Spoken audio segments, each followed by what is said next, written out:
Hey guys, what's up? It is Dusty Tucker here. Today I am showing you how you might have seen in the black powder video where I was using my double barrel coach gun. I was using plastic black powder shells that I had made. I have a video on it. I don't know if I posted it yet or not, but I'm upgrading. Today I'm showing you guys how to do solid brass shotgun shell reloads with black powder, of course. This is a brand new hull. This one hasn't been fired yet. This is what the finished product looks like. This is a fully loaded black powder shotgun shell. Good to go. That's the video I'm showing you today, is how to make this properly. Alright, so the tools that you are going to need for this, well, I don't even know where to start. Okay, so let's start with you're going to need something to measure your black powder in. So you're going to need a measuring device, either not so expensive or really cheap, or maybe you have something really expensive. It doesn't matter. It all measures powder. So no one's going to look down on you for not having the cool looking powder measure. You're going to need a shot scoop or some way to find out how much shot you're using. Scoop is the easiest way.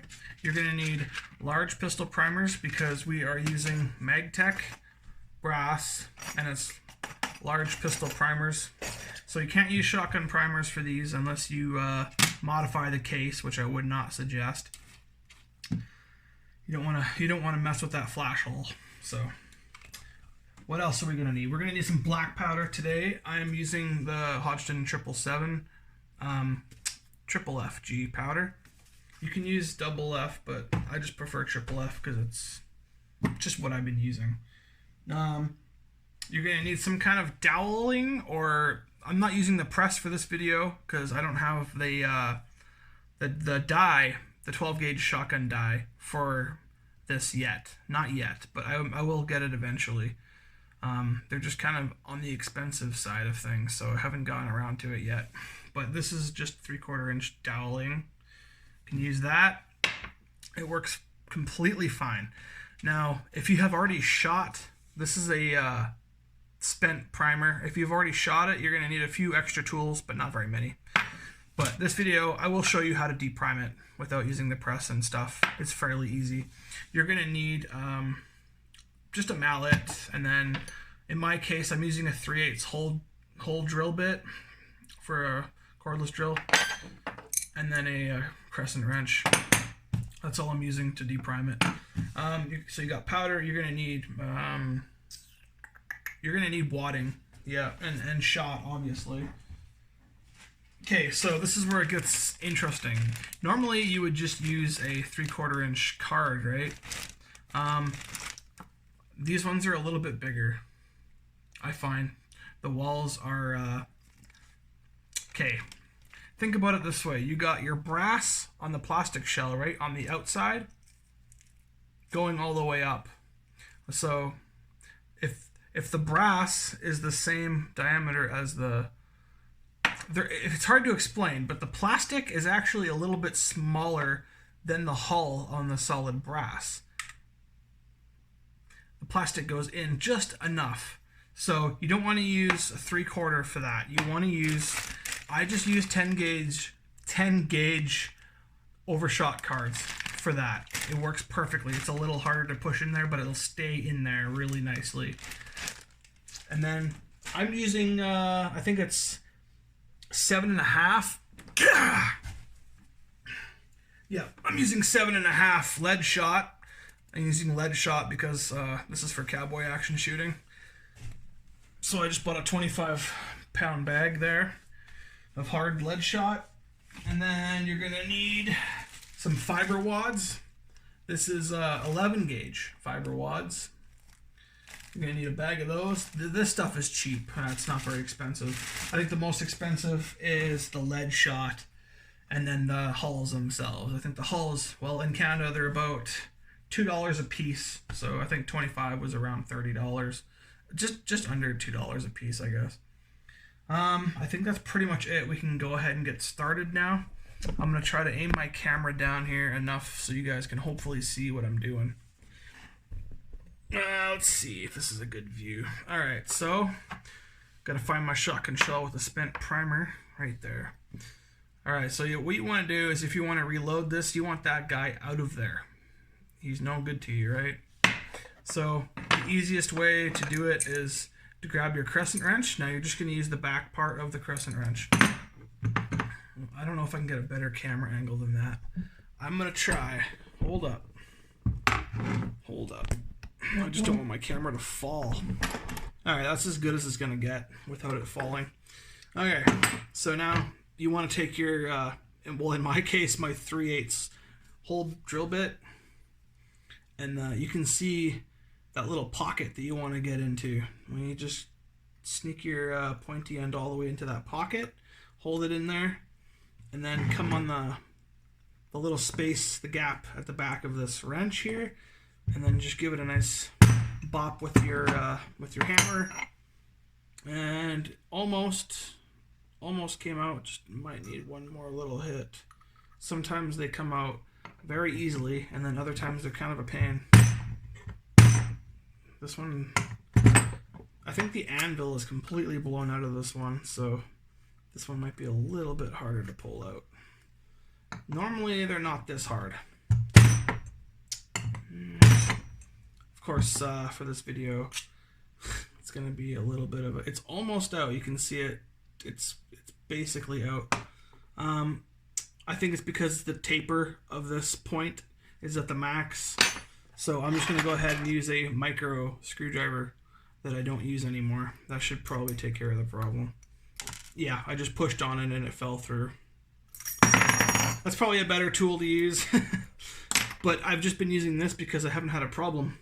But like I said, the anvil is completely gone out of that cap. So it had nothing to push against until it got to the very bottom. Anyway, so now that your problem is taken care of, now you want to put a new primer in there. So I'm using Winchester large pistol primers for Magnum, just for that extra little oomph. Go ahead and take one of those out now.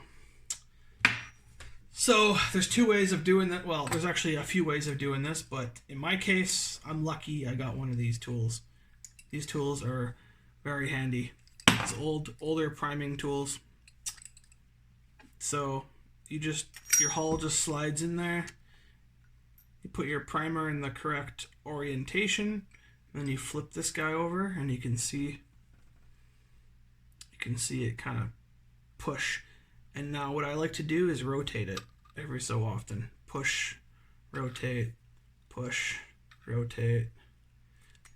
The reason I like to rotate it is it's going to be really hard to show on camera, but when this is clamping down, see how it's kind of, I'll get a pointer here. See how this is kind of on an angle? The little button to push the primer in. It's going to start pushing this corner before that corner. So that's why I give the shell a rotation, and then it goes in easier after you. Plus you don't damage your primer like crazy. You'll always have a little bit of denting going on with this tool, but it's fairly safe. Okay, so that's the first step. Well, technically second, but all right. So now what we want to do, got the primer installed. All right, so now we got to get our shot, our powder charge ready. Not our shot. Let's get rid of that tool. We don't need that. Okay, so now I have my cheap powder flask, which is just a cheap dollar store ketchup bottle. All right, so now I gotta set my powder measure to what I want, and I'm going 65 grains. Just 65. So now I'm gonna take my powder charge and fill this up.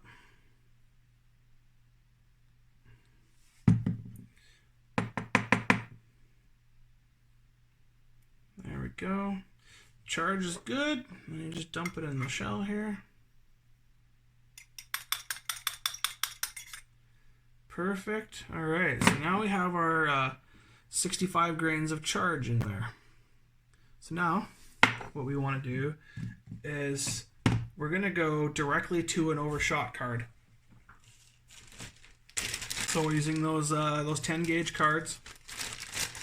I'm just going to grab a few out so I don't have to keep fumbling with them on the camera. I actually use a couple of these for every load, I just find it easier. So then you're going to have a little bit of a, not a whole lot of trouble putting this in there, but it's just a little bit more irritating than a regular shot card. But it does go in there, and it does fit in there really nice and snug. Alright, so now you want to push down. As you all know, black powder must be compressed. I heard the crunch. I don't know if you guys could hear it, but... Alright, so she's on there. The nice thing about these cards, it's not coming out.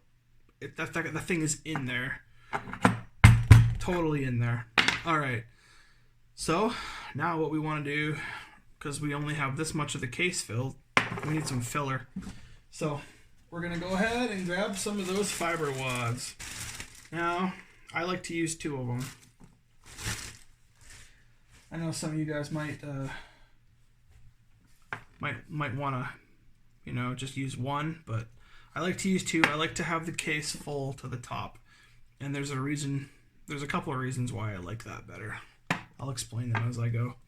Alright, so now you take one of your fiber wads, you wedge it in there. It fits in there perfectly snug. I'm telling you guys, that's like the perfect size wadding for this. Pack it in. Alright, so now you take your other wad straight over top of your other wad. So you're stacking them. Two of them. Now our case is almost filled up, just past halfway. Alright, so now some people would say, okay, just pour the shot in on top. I don't like to. I find that the shot sticks to the wad. From the pressure of this forcing out the barrel, some of that shot sticks inside the wadding, and then it just clusters and goes off on a completely different trail. So I like to put another card on top. Another card. Plus I find the cards actually hold the wads in there nice, and if you do this properly, you don't even need to glue it. But I like to glue it just in case, you know, traveling and whatnot. Alright, so now we're at the point where we need our shot. So I have this plastic guy measured to 1 1/4 ounce. So I'm going to go ahead and gather that after I get this huge heavy bag here. Get that shot ready. Perfect, there we go. Put this bag back down. Alright, now I'm kind of clumsy, so I'm not going to just try to pour that directly in there. I'm going to grab myself a funnel, just because I feel safer that way. Grab a funnel. See, now what we got is shot basically right to the top of the case. I like to just kind of make sure they're filled in all the gaps possible. And then I take another card, go over top, take your doweling, wedge it in there. Now, you know what? This is pretty good as is, but I wouldn't trust it. I would just go for it and seal it off. Do not use wood glue for this. Not for the brass casings. I find the wood glue cracks and just flakes, and then it all falls out. The absolute best stuff that you could use, come here, is silicone. But you got to make sure it is the good stuff. Let's see. You want to make sure that it's 100% silicone. Make sure it says that on there. And you can actually buy these tubes, at least here in Canada we can. You don't have to use the big caulking guns and all that stuff. These things work perfectly fine. And then you just take and go around the edge. This stuff sticks very good to the brass. Very, very good. Once it's stuck on there, you are pretty set. And the best thing about this stuff is it dries in about 10 minutes. Like, it is, yeah, it's just really good stuff. I love using that. And then you got your finished product right there. This guy is good to go. So that's pretty much it for this video. this is more so for cowboy action shooting, and you probably saw me shooting the red ones before. The red ones might be a little easier to do, so I might post that video if I haven't already. It might be down. I can try and find it and post it in the description if you guys like. Anyways, Dusty Tucker signing out. Shoot that black powder, guys. We'll see you later.